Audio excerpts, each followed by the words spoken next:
More than 80 homes in Paradise was the work of an arsonist. Time on the roundup is 4 minutes past the hour. Nick Young, CBS News. Proud to serve the Halifax area since 1948.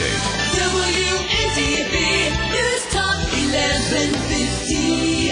75 degrees along the world's most famous beach, headed for a high of 89. It's 8:04, and this is the WNDB Morning News. Good morning, everyone. I'm Mark Williams. Our top local story, arraignment will be held in Daytona Beach this morning for the man accused of murdering an officer at the Tomoka Correctional Institution. That happened last month. 39-year-old Enoch Hall is a lifelong loser, serving 2 life terms plus 12 years for crimes committed in the Panhandle when he lived there in the early 1990s. Now he's accused of murdering Correctional Officer Donna Fitzgerald of Port Orange. She was killed when she went looking for Hall following a work detail. Prosecutors are seeking the death penalty for Hall. It was a legitimate scare. Word of 200 pounds of fertilizer in a barn that was burning after it was struck by lightning Tuesday night. That sent Volusia County's hazmat team rushing to the scene on West High Banks Road into Barrie. But hazmat battalion officer Gary Sadaka of Port Orange said there was a pretty good reason for all that chemical. He does have a tank that injects his fertilizer through his sprinkler system, which is commercially made.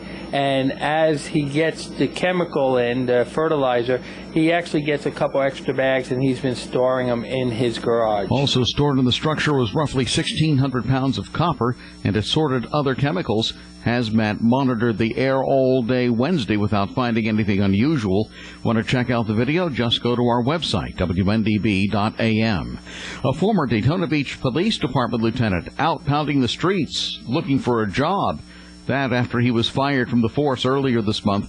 The report dealing with the firing of Major Garvin released on Wednesday. An internal investigation showed that Garvin demanded free premium coffee and tea from Starbucks at the Ocean Walk shops on Beachside.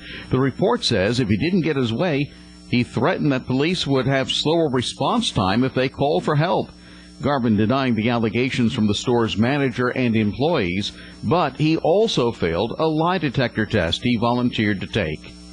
The price of gas continues its relentless climb despite the drop in crude oil prices this week. Greg Laskowski with the AAA South says there's always a lag time between the fall of crude prices and the corresponding drop in gas prices. And there's another issue to consider. Retailers have been somewhat reluctant to raise the prices to the level that it would actually be reflecting the wholesale price. So they're still absorbing a lot of the margins as it would be. Laskowski says we may not see the price of gas drop at all, especially if oil prices spring back towards record territory again. The president and CEO of the Florida Bankers Association says Florida's FDIC-insured banking institutions are secure. But Alex Sanchez is also asking people to use common sense when purchasing their first home. Too many dreams can come crashing down when people go too far out on a limb. If you're a first-time homeowner, please buy what you can afford and get your loan from an FDIC-insured bank. Some of these non-bank lenders have put people in lending products that would balloon payments, interest only, and then folks got in and bought a home and they bid off more than they can chew. In other news, an overnight computer check shows there was one winning ticket for last night's $20 million Florida Lotto drawing. Check the numbers. Just go to our official website, WNDB.am. Now the big money for Saturday night's drawing drops back to a guaranteed $3 million. 8:07 at News Talk 1150 WNDB. You're hearing the morning news.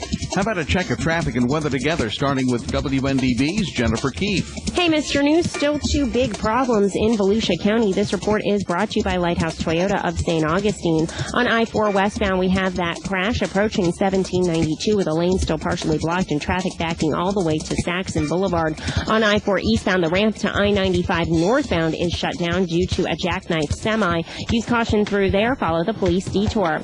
Well, who's on your side? Lighthouse Toyota. 1 penny's all they want to make on every new Toyota through Monday night. Lighthouse Toyota is US 1. Lighthouse Toyota in St. Augustine. I'm Jennifer Keith, News Talk 1150 WNDB.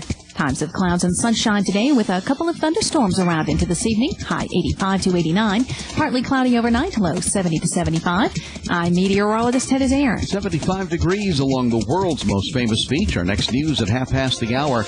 Get news updates throughout the day. Visit our website, WNDB.am. with bulletins at once. I'm Mark Williams. WNDB Morning News Time, now 8:09. Hi, I'm Ann McFall, Supervisor of Elections.